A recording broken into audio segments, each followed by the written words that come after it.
Luty, luty, podkuj buty, aż mnie trochę szczypią suty. What?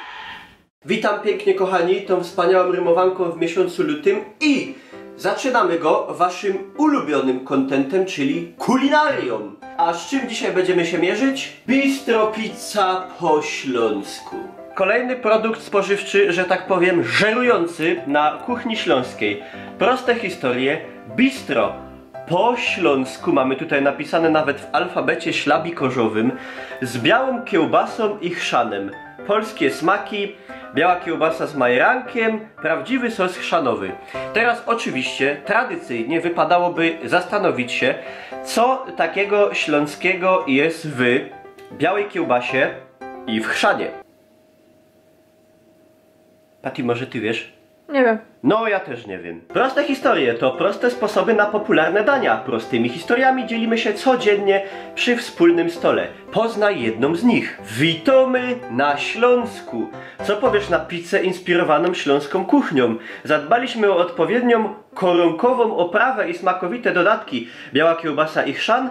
Po prostu, po polsku, po śląsku. Zapraszamy na pizzę z kabanosem i kiszonym ogórkiem. Będzie smacznie jak to na Kaszubach. I tutaj bardzo bym prosił, żeby jakiś Kaszub napisał mi, czy faktycznie ogórek kiszony i kabanos jest taki popularny na Kaszubach, bo powiem szczerze, nie skojarzyłbym na pewno tych rejonów z takimi rzeczami. Chciałem tylko powiedzieć, że żeby dostać tą pizzę, pojechałem specjalnie do Katowic z Patrycją, bo w Ołszonie w Bytomiu jej nie było. Były wszystkie totalnie w tych Katowicach smaki, łącznie z tą kaszubską, z ogórkiem i z kabanosem, ale nie było tylko i wyłącznie tej. I kiedy już straciłem nadzieję, zadzwonił do mnie, prawda, mój kamrat Marcin i powiedział, że tam, gdzie on pracuje na Dąbrowie Górniczej, jest tego pełno. Czyli jak widać, śląskie smaki zagłębiakom chyba nie podeszły, ale w każdym razie Marcin, synek, uratował żeś mi odcinek i pięknie ci dziękuję. No nie ma sprawy, kierowniku. Otwieramy. Tadam! Jest faktycznie biała kiełbasa. Troszkę się chyba, że tak powiem, w transporcie poprzewalała, ale mamy jej raz, dwa, trzy, cztery, pięć, sześć, siedem, 8 kąsków. Całkiem sporo, już widziałem takie pizze, na których były 3. No jest kiełbasa, jest jakieś tutaj chyba też kawałki pokrojonej kiełbasy, jest czerwona cebula, jest ten chrzan, jest ser. No wygląda całkiem bogato. Ogólnie ta pizza kosztuje około 9 zł, a w Ołszonie w Katowicach widziałem, że była przeceniona na 5 coś i też może dlatego jej już nie było. A tutaj widzę, i bym się nie najadł.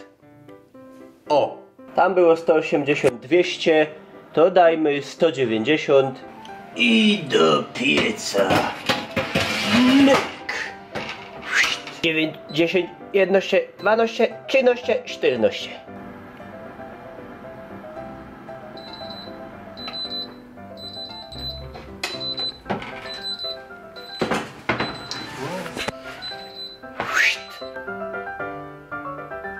Ja z tej słynnej śląskiej tak zwanej szporobliwości, czyli oszczędności, zostało tu parę takich nam pomidorków małych. Ja te pomidorki teraz użyję. No i od razu weselej. Drodzy Państwo, test, prawda, organo tego. Kiełbasa jest spoko. Chrzan czuć delikatnie. Jest taka lekka. Nie sprawia takiego wrażenia takiej zapychającej. I powiem wam, że jak myślałem, że to połączenie biały wóżd i krzon na pizzy, wyście są chorzy na głowa. A jest niezłe, naprawdę. Także legendarna, ciężko dostępna pizza po śląsku Raritas Delicutas stestowana. Jeżeli mielibyśmy zrobić pizzę prawdziwą, śląską pizzę, to napiszcie mi, co na niej według was powinno by się znaleźć i potem ja te wszystkie dane zbiorę i upieczemy połem z Patrycją taką richtig śląsko pizza. A ja wam dziękuję pięknie za uwagę. Widzimy się już za niedługo na Twitchu, na YouTubie. Trzymajcie się i smacznego. Do zobaczenia.